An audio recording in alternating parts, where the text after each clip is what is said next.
आजचा जो व्हिडिओ आहे तो अतिशय महत्त्वपूर्ण आहे आणि हा व्हिडिओ करणं गरजेचंच आहे. कारण गेले काही महिने मी त्वचे रिलेटेड ज्या समस्या उद्भवतायत त्याच्यावर अभ्यास करते आहे किंवा डर्मेटोलॉजिस्टला भेटते, त्यांच्याबरोबर चर्चा करते आहे, रिसर्च करते आहे. हो, ह्या सगळ्या गोष्टी मला कराव्या लागतायत कारण अचानक स्किन केअर करत असताना सुद्धा आपल्याला अशा पद्धतीच्या त्वचेच्या समस्या का बरं उद्भवतायत या बाबतीत मी खूप जास्त क्युरियस झाले आणि मला असं वाटतंय की जर का हे हार्मोन्समुळे होत असेल किंवा आणखीन कुठल्या गोष्टींमुळे होत असेल तर हे जाणून घेणं गरजेचं आहे. पण हा रिसर्च करत असताना मला अनेक गोष्टी नव्यानं सापडल्या आणि त्या मला माहीत नव्हत्या आणि मला असं वाटलं की या मला सापडलेल्या गोष्टी तुमच्यापर्यंत पोहोचवणं फार गरजेचं आहे आणि म्हणूनच या व्हिडिओमध्ये मी तुम्हाला 6 अशा टिप्स सांगणार आहेत. स्किन केअर कसं करायचं हे तर मी तुम्हाला सांगितलेलं आहे किंवा तुम्हाला माहीतही असेल, पण स्किन केअर करत असताना कुठल्या अशा ज्या चुका आहेत त्या आपण टाळायला हव्यात आणि त्या चुकांमुळे आपली स्किन खराब होऊ शकते. तर काय आहेत त्या जाणून घ्या आणि आत्ता स्किन केअर रुटीनमध्ये मी कुठले प्रोडक्ट्स वापरते आहे, पूर्ण जे प्रोडक्ट्स आहेत त्याची काय लिस्ट आहे ही सुद्धा मी या व्हिडिओमध्ये सांगणार आहे. तेव्हा हा व्हिडिओ नक्की महत्त्वपूर्ण ठरेल, शेवटपर्यंत बघत राहा. नमस्कार मंडळी, मी स्मिता शेवाळे आणि आपल्या यूट्यूब चॅनलमध्ये पुन्हा एकदा सगळ्यांचं अगदी मनापासून स्वागत आहे. आज मी माझ्या नवीन घरामध्ये बसून व्हिडिओ शूट करते आहे आणि अर्थातच या चॅनेलवर मी कायम मला येणारे अनुभव किंवा मी आता ज्या ज्या फेजेसमधून जाते आहे त्या फेजेस संदर्भातले मला जाणवणाऱ्या गोष्टी, मी शिकलेल्या गोष्टी तुमच्याबरोबर शेअर करत असते. आणि आजही असाच विषय आहे की स्किन केअर करत असताना आपण कुठल्या अशा चुका करत असतो ज्या आपल्याला माहीतही नसतात किंवा या चुका आपण जर करत असू तर त्या टाळायच्या कशा किंवा काही गोष्टी ह्या आपसूक वयानुसार घडत जातात आणि त्यावेळेला आपण काय करून ते टाळू शकतो. तर या संदर्भातली ती सगळी माहिती असणार आहे. तर ती मी तुम्हाला सांगायला सुरुवात करेनच, पण आता नवीन घरामध्ये शिफ्ट झाले आहे तर या नवीन घराचं होम टूर तुम्हाला बघायचं आहे का आणि बघायचं असेल तर मला कमेंट बॉक्समध्ये लगेचच सांगा. चला व्हिडिओला सुरुवात करूया.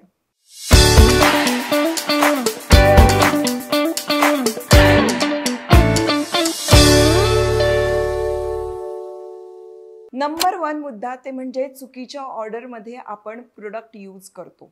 आपल्या प्रोडक्ट वापरण्याचा सिक्वेन्स कसा असायला हवा या संदर्भात मी पूर्वीसुद्धा व्हिडिओ बनवलेला आहे, पण या आजच्या व्हिडिओमध्ये तुम्हाला रिकॅप देते की कुठल्या ऑर्डरनी, कुठल्या सिक्वेन्सनी आपण प्रोडक्ट्स यूज करायला पाहिजे. जर का चुकीच्या सिक्वेन्सनी आपण प्रोडक्ट यूज केले तर त्यामुळे सुद्धा आपल्या त्वचेला हार्म होण्याची शक्यता असते. त्यामुळे करेक्ट सिक्वेन्सनंच आपण प्रोडक्ट यूज करायला हवेत.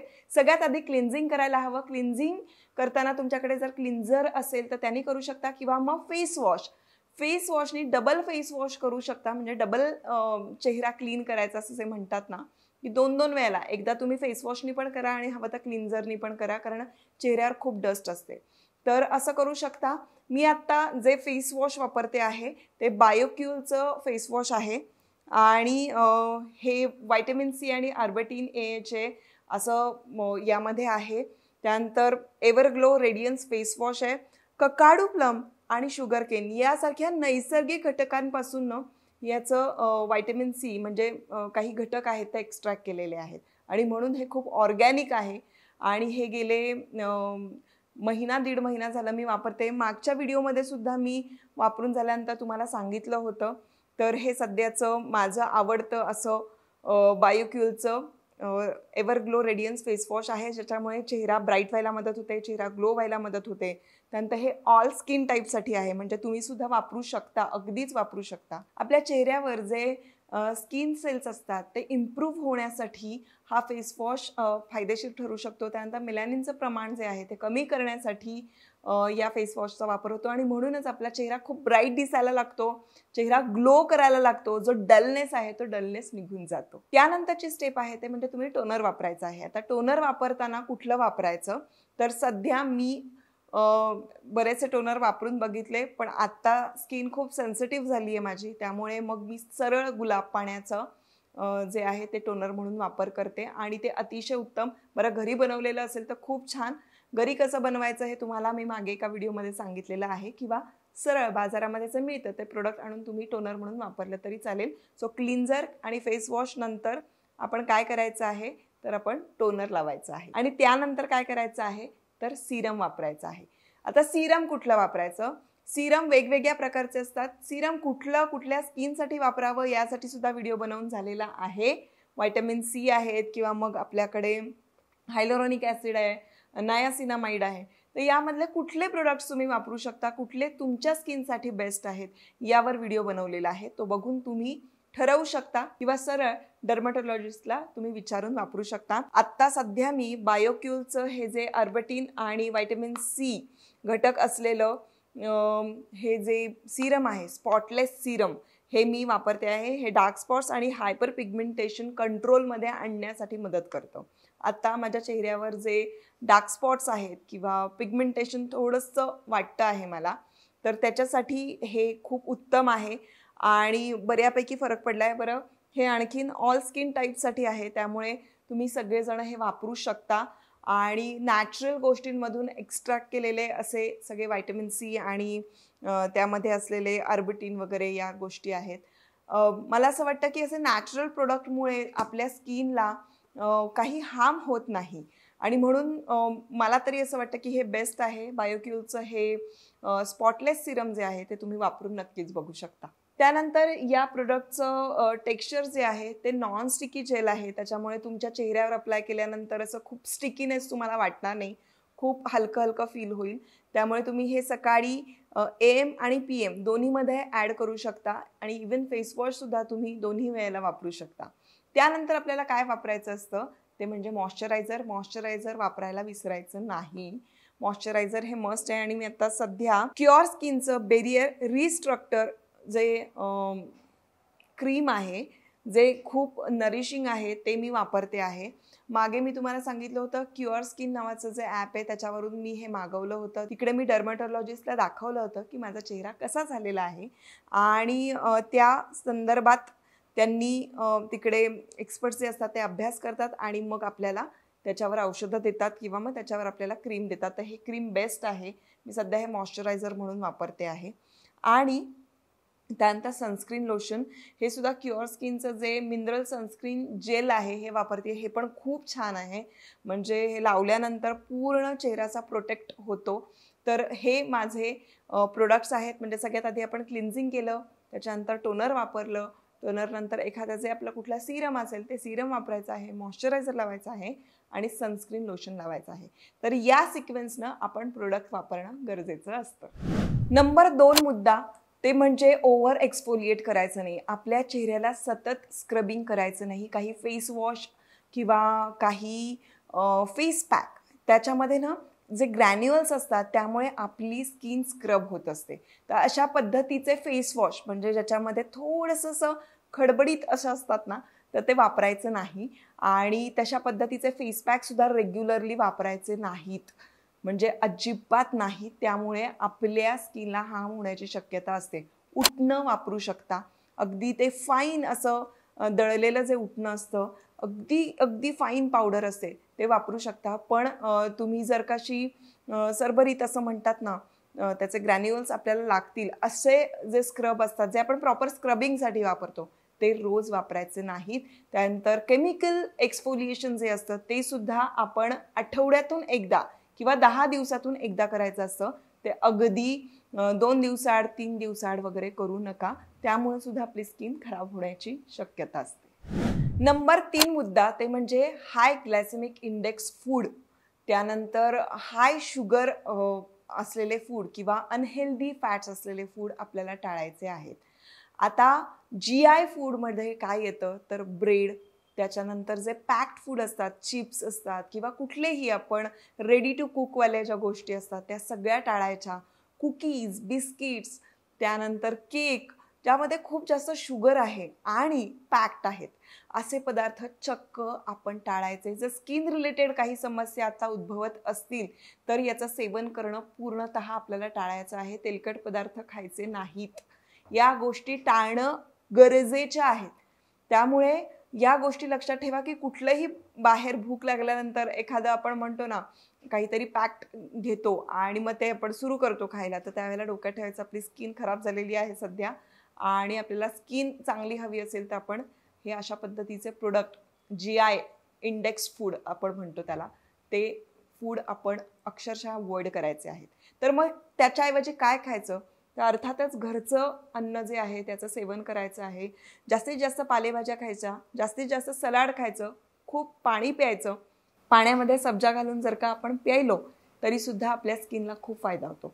त्यामुळे या सगळ्या गोष्टी आपण टाळायच्या आहे आणि या चांगल्या गोष्टी ज्या घरामध्ये आपल्या आहेत त्या आपण खायच्या आहेत, जर का आपल्याला स्किन छान हवी असेल तर. नंबर 4 मुद्दा ते म्हणजे स्ट्रेस. क्रॉनिक स्ट्रेस जो असतो ना, त्यामुळे काय होतं, आपलं कॉर्टिसॉल लेवल जे आहे ते वाढतं आणि सीबमचं प्रोडक्शन वाढायला लागतं. आता कॉर्टिसॉल लेवल वाढतं म्हणजे कॉर्टिसॉल नावाचा जो हार्मोन असतो तो वाढला की खूप शरीरामध्ये वेगवेगळ्या प्रकारचे इश्यू सुरू होतात, म्हणजे वेगवेगळे विकार लागतात. मग ते PCOD, PCOS, आपण जे ऐकतो थायरॉईड, त्याच्यानंतर डायबिटीज, हे सगळे स्ट्रेस रिलेटेड असे विकार आहेत. त्यामुळे क्रोनिक स्ट्रेस, आता क्रोनिक स्ट्रेसमध्ये काय होतं की आपल्याला सतत कुठल्याही गोष्टीचा स्ट्रेस घेण्याची, त्रागा करून घेण्याची एक सवय लागते किंवा तो कंटिन्यू आपल्याबरोबर असतो आणि आपल्याला लक्षात येत नाही. तर आपण त्याला ब्रेक द्यायला पाहिजे. त्यासाठी आपलं मन शांत राहणं गरजेचं आहे. त्यामुळे क्रोनिक स्ट्रेस टाळायला हवा. रोज रेग्युलर येणारे जे स्ट्रेस आहेत त्याला ब्रेक देणं गरजेचं आहे. आपण म्हणतो की हे किती साहजिक आहे हा स्ट्रेस येणं, पण त्याला कुठेतरी ब्रेक देणं गरजेचं आहे, कारण या स्ट्रेसचा कुठे ना कुठेतरी आपल्या शरीरावर परिणाम होत असतो. त्यामुळे जास्तीत जास्त खुश राहणं, आनंदी राहणं आणि या स्ट्रेसला मध्ये मध्ये ब्रेक देणं फार गरजेचं आहे. तर या गोष्टी आपण टाळायला हव्यात. आणि आपलं जे चेहऱ्यावरचं जे सीबम प्रोडक्शन असतं ना, ते जनरली आपला चेहरा हायड्रेट ठेवायला मदत करत असतं, पण त्याचं जर प्रमाण वाढलं तर मात्र पिंपल्स आणि मग जे ॲक्नेज आहेत ते सुरू होतात. त्यामुळे स्ट्रेस रिलेटेड या त्वचेच्या समस्या उद्भवू शकतात. त्यामुळे स्ट्रेस घेणं टाळावं, क्रोनिक स्ट्रेस येऊ देऊ नये. नंबर 5 मुद्दा अतिशय महत्त्वाचा मुद्दा आहे, तो म्हणजे पोट साफ होत नसेल तर त्याकडे दुर्लक्ष करणं टाळावं. फक्त पोट साफ होत नाहीये म्हणून आपण वेगवेगळी औषधं घेतो आणि तात्पुरतं आपण चलावगिरी करतो, तर तसं करायचं नाही. आपल्या ज्या हेल्थ कंडिशन्स आहेत, जसं की अंडरलाईन हेल्थ कंडिशन्स असतात, PCOS असतो, इन्शुलिनचं प्रमाण म्हणा, किंवा PCOD, थायरॉईड, काही विकार असतात, तर या संदर्भातल्या आपल्या शरीरामध्ये काय कंडिशन्स आहेत, त्याचं आत्ता काय स्टेटस आहे हे जाणून घेणं फार गरजेचं आहे. पोट साफ होत नाहीये तर पोट का साफ होत नाहीये या संदर्भामध्ये आपण स्वतःकडे लक्ष देणं फार गरजेचं आहे. दुर्लक्ष करणं टाळावं हा अतिशय महत्त्वाचा मुद्दा आहे, कारण आपण सहज दुर्लक्ष करतो. आपल्याला असं वाटतं ठीक आहे, होईल हे सगळं, पण या सगळ्या गोष्टी एकमेकांवर डिपेंड असतात आणि त्यामुळे स्किन रिलेटेड खूप इश्यूज होऊ शकतात. पोट साफ नसणं, तुमचं गट क्लीन नसणं, यामुळे सुद्धा स्किनवर ॲक्नेज आणि पिंपल्स येऊ लागतात किंवा तुमचा चेहरा डल दिसायला लागतो, चेहरा निस्तेज दिसायला लागतो. त्यामुळे चेहऱ्यावर कितीही ॲप्लिकेशन केलं तरीसुद्धा चेहऱ्यावर तेज येत नाहीये किंवा चेहरा असा काळपट्ट वाटतोय, डल वाटतोय, तर याचं कारण तुमचं पोट साफ नाहीये हे सुद्धा कुठेतरी असू शकतं. तेव्हा याकडे दुर्लक्ष करणं टाळावं. नंबर 6 अतिशय महत्त्वाचा मुद्दा आहे, ते म्हणजे चेहऱ्याला सतत हात लावणं टाळावं. त्यानंतर जर का तुम्ही गरम पाण्यानं चेहरा धुवत असाल तर ते टाळावं आणि भरपूर प्रोडक्टचा भडीमार करत असाल तर ते टाळावं. या गोष्टी टाळायच्या आहेत आणि हायजीन पाळायचं आहे. आपण बाहेर जातो, बाहेरून आल्यानंतर चेहरा धुतो, तो थंड पाण्याने चेहरा धुवायला हवा.